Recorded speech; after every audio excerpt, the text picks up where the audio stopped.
Hi hello नमस्कार मित्र-मैत्रिणींनो, आज आपण मस्त की भरपूर सारी तोंडली आणली होती. त्याची बघा मस्त भरीत करणार आहोत.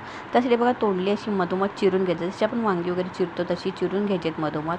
आणि इथे मस्त की बघा भाजलेलं वाटण करून घेतलं आहे. कांदा खोबऱ्याचा भाजलेलं वाटण घेतलं आहे. शेंगदाण्याचं कूट घेतलेलं आहे.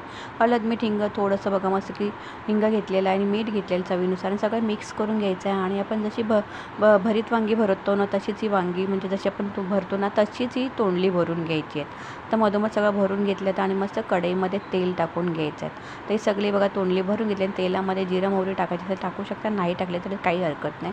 आणि मस्त भरलेली तोंडली तेलामध्ये परतून घ्यायचं. राहिलेलं मस्त की बघा इथे सुका सगळा मसाला आहे तोही टाकायचा आणि थोडंसं पाणी टाकून वाफेवर मस्त की शिजून द्यायचे. तर वाफेवरच शिजून द्यायचं. तशी भरली वांगी मस्त की जशी करतो ना तशीच ही भरलेली तोंडली छान अशी लागतात.